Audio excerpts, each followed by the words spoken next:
She stood in a white dress that wasn't hers, in a room filled with roses she couldn't smell. At just 19, she had been handed over like property to a man known only for his money and his frozen heart. But when he stepped into the room on their wedding night, what he did made her question everything she thought she knew about him and about herself. Mira Elston never imagined her life would be traded for a number on a check. At 19, she had dreams of becoming a children's art therapist, working with broken kids to show them color again. Her sketchbooks were filled with butterflies and bandaged hearts, sunshine peeking through clouds. But dreams were a luxury in the Elston household, especially when the bills kept arriving and the house kept darkening with debt. Her mother had been fragile for years, both emotionally and physically, ever since Myra's father died in a factory accident. Mira watched her mother fade under the weight of worry, doing everything from cleaning hotel rooms to mending neighborhood clothes, still barely affording food. Then came the offer. It wasn't made to Mira, it was made to her mother quietly, over a dinner table set with cracked plates and silence. And it came from a man no one in their small town dared to approach. Alaric Winters. The name was enough to still the room. He was a 32-year-old tech mogul, known more for his lawsuits than his laughter. Stories whispered through alleyways described him as heartless, sterile, and incapable of love. But his empire was vast. His penthouses were empty, and his mother, an elegant but aging socialite, wanted an heir to carry the Winters name. And Alaric, disinterested in love, had agreed to take a wife under one condition. She must come from no privilege, no past, and no expectations. Someone he could forget, ignore, or mold as needed. Myra met every criteria. When her mother told her about the arrangement, Myra didn't scream. She didn't cry. She just walked to the window, pressing her fingers to the cold glass. The sky was the color of ash that night.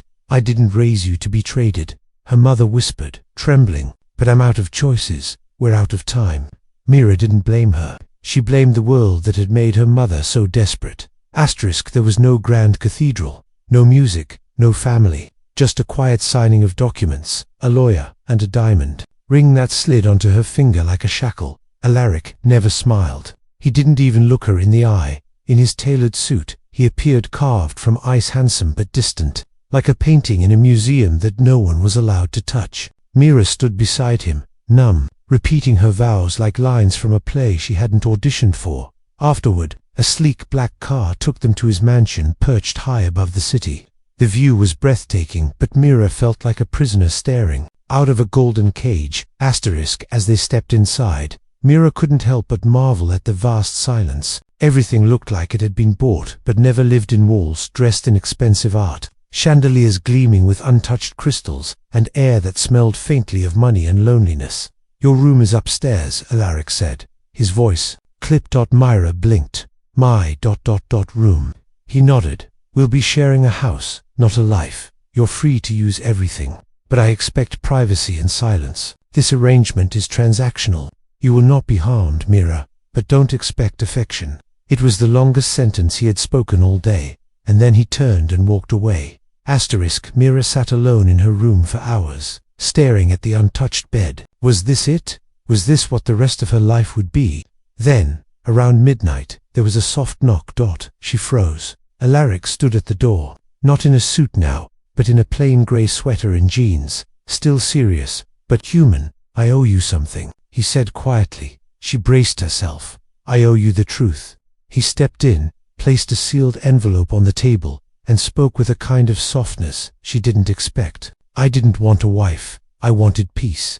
My mother demanded a marriage. I offered her a compromise. She found you. I never asked to ruin your life." Mira said nothing. He added, "But I saw your eyes today.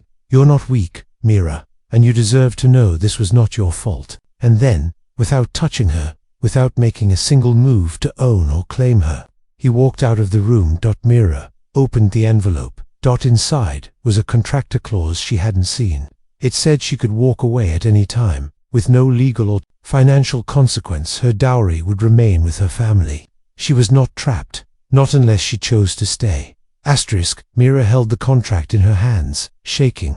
He hadn't taken her. He hadn't touched her. He'd given her the one thing she'd never expected, a choice. And suddenly, she didn't know what to do with it.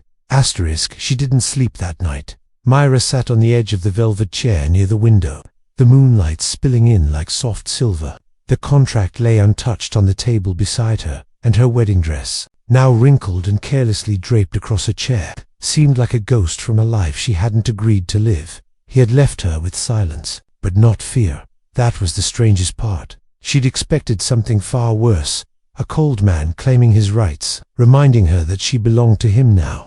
But instead, Alaric Winters had handed her back a piece of her freedom. No cruelty, no demand, just the quiet truth and the weight of a decision. By morning, Myra still hadn't signed the contract. She didn't pack a bag. She didn't walk away. Instead, she stepped into the kitchen, barefoot, searching for coffee. Her new life hadn't come with instructions. She didn't expect to find him there. Alaric stood by the window, already dressed, already distant. He was sipping something dark from a ceramic mug, not his usual sleek and calculated appearance. His eyes flicked to her once, then back to the sky. "You're still here," he said, not as a statement, but as a question. "I haven't decided yet," Myra replied, voice soft but steady. "Good," he murmured. "Decisions should never be rushed when they concern your soul." She blinked. That wasn't the voice of a man without one. Later that day, as she wandered the halls of the mansion, she began to notice small things that didn't match the man's reputation. There was a piano in the corner of one sitting room with dust, only on the edges, not the keys. A book of poetry dog-eared and open on a leather armchair. A cracked photograph in a silver frame that someone had tried to hide behind stacks of unopened letters. This house wasn't lifeless. It was bruised, just like her. Days passed. Myra stayed. She expected cold routines, maybe silence stretched like glass between them. But instead, she was met with curiosity. Not warmth exactly, but a different kind of attention. Alaric noticed when she ate, when she skipped meals, when she stared too long at the rain and forgot to speak. He didn't ask personal questions, but he always listened when she did. It was one rainy afternoon that marked a shift neither of them anticipated. Myra had found a forgotten garden behind the east wing, untouched, overgrown, yet still breathing. It called to her in a way the rest of the mansion never had. She rolled up her sleeves and knelt in the dirt, pulling weeds, uncovering roses that had fought their way through time. And that's where he found her. He didn't say a word, just stood in the rain and watched. "You shouldn't be out here," he said finally. "You'll catch cold." "I'm not afraid of getting wet." She smiled faintly, brushing mud from her wrist. His voice lowered. "You remind me of someone." Myra looked up, rain dripping from her lashes. "Someone you loved." He hesitated. "Someone I failed."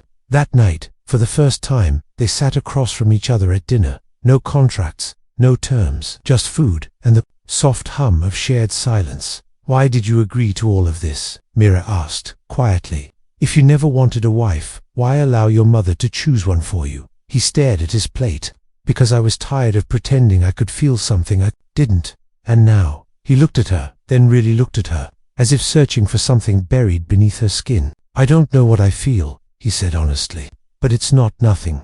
That night, Myra returned to her room and stared once again at the contract. She could sign it, walk away, and keep the money. Her mother would be secure. She'd have her freedom, but something told her she hadn't come here just to escape her past. Maybe, just maybe, she was meant to heal someone else's, and perhaps, along the way, she might find the pieces of herself she didn't know were missing. She folded the contract and slid it into her drawer and signed. For now, she wasn't leaving. What she didn't know was that Alaric had already made a decision of his own. Not about business, not about marriage, but about the woman who had stepped into his quiet world and somehow, without even trying, made it echo with the possibility of life again. And when the truth of why she had really been chosen begins to unravel, it would change everything forever.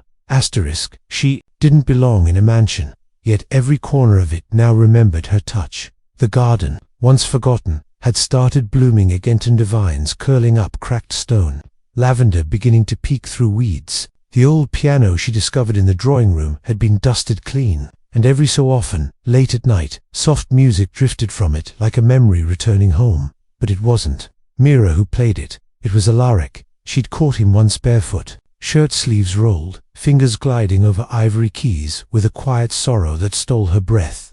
He hadn't noticed her standing in the shadows. Or maybe he had, and just didn't care. And in that moment, she realized something. The cold millionaire the world whispered about was hiding more than a broken heart. He was hiding the man he used to be. She wasn't sure which version frightened her more. Every day, their interactions grew longer. Alaric never forced a conversation, never demanded her time, but somehow, he always showed up. In the garden, in the kitchen, even at the dusty library where Mira now spent her afternoons, curled up, with books older than both of them. "You read like you're trying to run away," he said one day, leaning against the doorframe, his expression unreadable. She looked up. "And you play the piano like you're trying to remember." Something flickered in his eyes, then briefly, and he walked away without answering. But she was right, and deep down he knew it. That night, Mira found a wrapped package on her bed. No note, just a ribbon and the scent of sandalwood. Inside was a painting, set easels, brushes, watercolors, all untouched, all expensive, and all exactly what she had once dreamed of owning. No one had asked, no one had told him, but he had noticed it. Startled her more than any spoken vow could have. The next morning, Alaric didn't mention the gift, didn't ask if she liked it. Instead, he poured her tea as if he'd been doing it for years.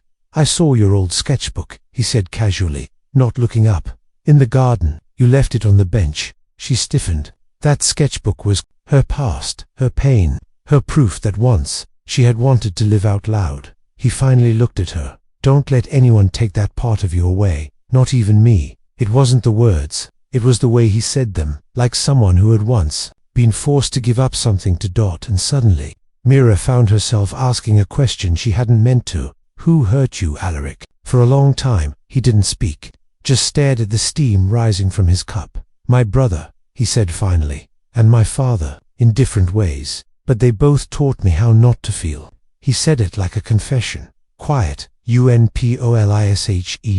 Myra didn't respond. She just reached for the paintbrush and dipped it in water, starting a new piece right there on the kitchen table. She didn't know what it would become, but it felt like beginning again. By the end of the week, something unexpected arrived. At the mansion, Alaric's mother, elegant, composed, with sharp cheekbones and eyes that seemed to measure Mira from across the room. She was the architect of the arrangement, the reason Mira had been brought here. But when she smiled, it wasn't warm, it was calculating. "So," she said during tea, her gaze lingering on Mira's worn sweater, "the girl has stayed longer than we thought." Mira didn't flinch. "I'm not here by force." "No," the older woman said, sipping her tea. "You're here by need. That's far more binding." Mira met her stare. Steady. "Needs change." Later that night, Alaric found her again in the library. "She thinks I'll send you away," he said quietly. "Will you?" "No." "Then what happens now?" He took a long breath. "I don't know. I've never made space for anyone in my life. But somehow, you've made your own." There was silence between them, but it wasn't heavy. It was full of things, not yet spoken, of healing not yet named. Then something unexpected happened. Alaric reached into his pocket and handed her a folded paper. Mira opened it slowly. It was a letter, dated 10 years ago, from his brother, the same brother who had vanished without a trace. The words inside were raw, honest, apologetic. They spoke of betrayal and guilt, of a hidden truth that had torn their family apart, and one name was mentioned repeatedly. Hers. Myra froze. "What is this?" she whispered. "My brother knew you," Alaric said. "Before I did. Years ago, you saved someone, and he watched it. Changed him." Mira's hands trembled. She hadn't saved anyone. Not that she remembered, but the truth was, the past she'd tried to forget was coming back, and not in the way she expected. And suddenly, she realized, maybe she hadn't been chosen for this marriage by accident. Maybe she was the only one who could uncover a secret that had been buried for years. And maybe, just maybe, this broken billionaire wasn't the only one who needed saving. The letter haunted her, long after the sun dipped behind the mansion's tall glass walls and the staff had disappeared into silence. Mira sat curled in the corner of the library, the paper clenched in her hands. It was yellowed at the edges and creased like it had been read 100 times. Every word etched by a man she'd never met, Alaric's brother, and yet, somehow, her name was written there like it had always belonged. "You saved someone," it said, but Mira couldn't remember saving anyone. Her life before this place had been ordinary, quiet, survival. not heroism. Just a girl trying to keep her mother fed and her dreams alive in a world that gave her neither. And now this letter. That night, she barely slept. Every time she closed her eyes, fragments of memories floated up: children playing outside a shelter, a boy with bruises and sad eyes, a winter coat she gave away when she was only 14. Was that it? Could that have been him? The next morning, Alaric was already waiting in the garden. It had become their unspoken meeting place now, where words seemed softer and truth came more easily. "You read it," he said, not asking. Myra nodded, her voice barely a whisper. "Why didn't you tell me sooner?" "Because I didn't believe it mattered. I didn't believe in people. Not until you." There was something raw in his tone, like the edges of his armor were finally softening. He walked with her to the bench, near the roses she'd revived, and for the first time, he told her everything about his brother, Julian, and how their father had pitted them against each other. How Alaric was forced into business while Julian rebelled, choosing music, love, and a life without power. But the cost had been heavy. Their father had cut Julian off, disowned him, left him to fend for himself. And years later, Julian vanished. Only one letter came back. This one, with Myra's name inside it. "I searched for you after that," Alaric admitted. "But your name was so common. Your face didn't show up anywhere. I didn't even know if you were real. I thought it was just another one of Julian's metaphors. And then your mother found me," Mira whispered. Alaric looked at her then, really looked at her, as though seeing her not just as a girl sold into a marriage, but as the thread tying everything together. "You were the only person Julian ever mentioned by name in that letter," he said. "He said you showed him kindness when he had nothing, that you reminded him what it felt like to be human." Myra didn't know what to say. She didn't feel like anyone's savior. She had been a girl with nothing, just trying to give something. But maybe, in a world full of coldness, even small warmth could leave a mark. "I don't want this to be just a transaction anymore," Alaric said quietly. "I know that's how it started, but I'm not the man I was when we met. And you're not just here anymore." Mira's heart pounded. There was something shifting between them, something real. "I need time," she said honestly. "I'll give you time," he replied. For the next few days, everything changed in small but unforgettable ways. She painted on the terrace while he worked nearby. They had quiet dinners where silence wasn't empty but peaceful. Once she caught him smiling at something she said, not a smirk, not a polite lift of the lips, but a real surprised smile, like he hadn't felt joy in so long. It startled him, and one afternoon, as she was gathering lavender from the garden, a visitor arrived, a man, mid-30s, ragged coat, haunted eyes. He asked for Myra by name. She stepped onto the front steps cautiously.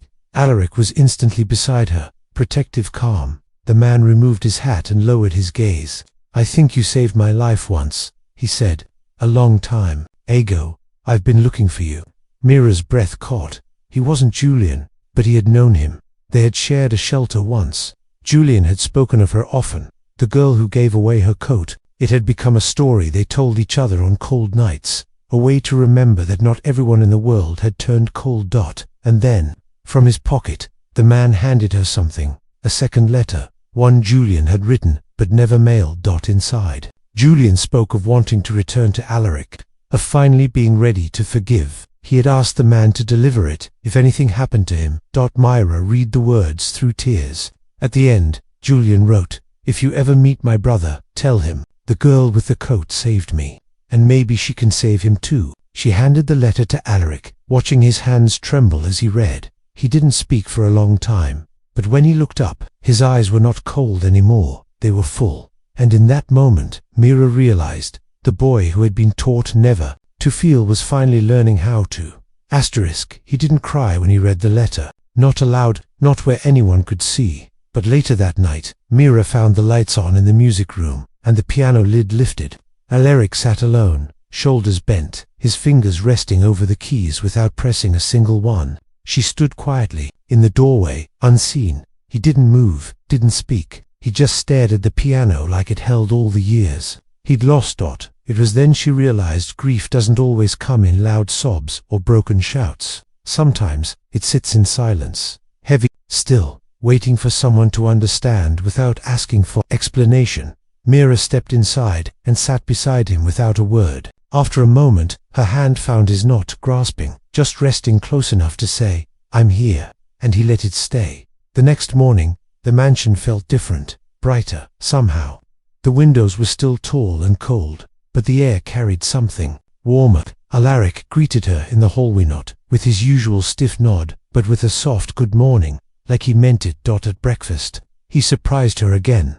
"I want to find Julian," he said, "or what's left of him." Myra looked up from her tea. "You think he's alive?"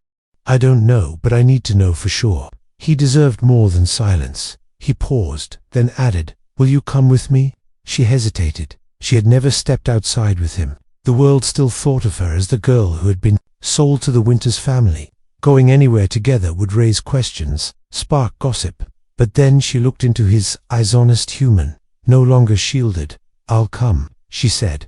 They left the next day, heading north, toward the last known shelter Julian had written from. It was a long drive. Hours passed with trees blurring by and music humming low from the speakers. But instead of awkward silence, they shared pieces of their pasts. Alaric told her about the first time he lost trust, when his father forced him to take over a business merger that destroyed hundreds of jobs. He'd been 17. He still remembered the names of the families. That was the day he shut down inside. Mira told him about growing up in a one-bedroom apartment with a sick mother and no electricity during winters, how her drawings were made in candlelight, and how she dreamed of color even when the world offered none. When they finally arrived at the shelter, it was nothing like the grand places Alaric was used to. It was small, peeling paint, warm inside, but worn. The man at the desk, an older volunteer, remembered Julian. He was kind, he said, stayed to help clean up after meals, played guitar on Sundays for the kids. But then one day, he just stopped coming. He handed them a box. Julian had left it behind. Inside were fragments of a life, an old notebook, a guitar pick, a photo of two boys laughing together, and a sealed envelope with Alaric's name. He opened it with trembling fingers. Julian had written one final letter. "You spent your life building walls, brother. I spent mine trying to break them down. We were both wrong. But I hope one day we can meet again without all the noise between us. I hope we find peace. I hope you find love." And at the bottom, in different handwriting, was one final note, a name, a small rural clinic near the coast. Someone had written it there months later, assuming it was meant for whoever would come searching. Hope stirred. The journey wasn't over. As they traveled to the coast, Myra noticed the changes in Alaric, not just in his words, but in how he saw the world now. He thanked people. He asked strangers how they were. And when he saw a woman struggling with her suitcase on the train platform, he walked over and helped. Without hesitation, she watched in quiet awe. Not because he had done something extraordinary, but because he had started doing the ordinary things people do when they care, when they feel. That night, in a small coastal inn, Myra stepped out onto the balcony wrapped in a blanket. The stars above the ocean were the clearest she'd ever seen. Alaric joined her, leaning against the railing. "I didn't know how to be anything but cold," he said softly. It felt safer. She turned to him. "It was never who you were. It was who you were told to be." He looked at her, then not just at her face, but into her, like he was seeing the girl who had once given away her coat, and somehow still kept her warmth. "Do you believe people can change?" he asked. She asked. She smiled. "I believe they can remember who they were before the world told them to forget." He took her hand then, not possessively, not as a symbol, just because he wanted to feel something real. And for the first time, Mira felt no fear in the touch, only connection. They hadn't found Julian yet. There were still questions left unanswered. But as the waves crashed below them and the stars blinked above, Mira knew they had found something even rarer, the beginning of healing, and maybe the beginning of love. She never expected the final piece of the story to be waiting at the edge of the sea. The rural clinic was quiet, set at the top of a small hill overlooking grey waves and wildflowers swaying in the breeze. It didn't look like a place where stories ended, looked like a place where people went to forget. And maybe that's exactly why Julian had come. Mira and Alaric stood outside the weather-worn doors for a long moment before entering. Neither spoke. The journey here had been filled with more than miles. It had carried pain, forgiveness, awakening.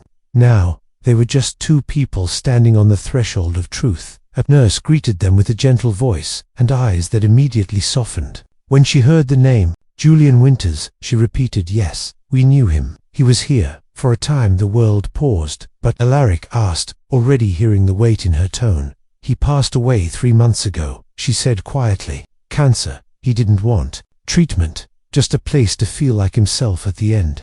Alaric lowered his gaze. He didn't cry. Not then. Not in front of strangers. But Mira reached for his hand, and this time he held it tight. The nurse led them to a quiet room. Inside was a small bed, neatly made, and a shelf with a handful of personal items, a worn guitar, a leather-bound journal, and above the bed, a framed sketch. Myra gasped softly. It was hers, a recreation of a piece she had, drawn long ago in the shelter, an angel, wrapping its wings around a child. "He talked about you," the nurse said, looking at Mira. "Said you reminded him that some people are good just because they choose to be, that he wanted to be like that again." They left the clinic with the journal, the guitar, and hearts full of things they couldn't put into words. Julian had been lost, yes, but not forgotten. And in the end, he had remembered the people who mattered. Back at the mansion weeks later, the garden had bloomed completely. Lavender, roses, violets. It was as if the earth itself had come alive.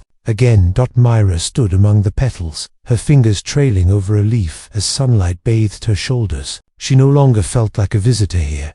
The mansion had changed, but more importantly, so had the people inside it. Alaric joined her, setting the guitar gently by a bench near the roses. He watched her quietly, then spoke. "I used to think power was control," he said. "Now I know it's the courage to feel." She turned to him. "You've become the man Julian believed you could be." "No," Alaric said. "I've become the man you helped me remember I could be." There was a pause.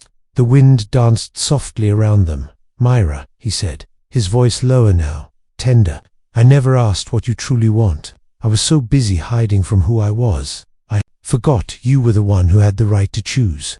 She looked at him, heart full. "You gave me that choice the night we married. You didn't touch me. You didn't claim me. You gave me space to walk away, and because of that, I chose to stay. Not because I had to, but because I wanted to." He reached into his pocket and pulled out something small, a ring knot, the one from their cold wedding day. This one was simple, handcrafted, a single pearl resting on gold. "I want to ask again," he said, "not for a transaction, not for legacy, but for love. Will you stay as my wife?" Her eyes welled with tears, not from sorrow, but from the quiet, steady truth that she was no longer the girl sold into a stranger's world. She had become the woman who changed it. "Yes," she whispered, "I will." Months later, the mansion wasn't quiet anymore. Children visited the gardens from nearby schools. Mira had opened an art therapy studio in one of the wings. Laughter echoed through hallways once frozen in silence. And Alaric, he smiled now often. He learned to cook terribly but with joy. He played piano not to escape, but to remember. And every evening, he walked hand in hand with Myra beneath the stars, telling her something new he had learned that day about being alive. They never stopped mourning Julian, but they lived in a way he would have loved deeply, kindly. Honestly, the world outside still whispered stories about the cold millionaire who married a girl at 19. But they didn't know the real ending. He didn't break her. She healed him, and somewhere along the way, they saved each other.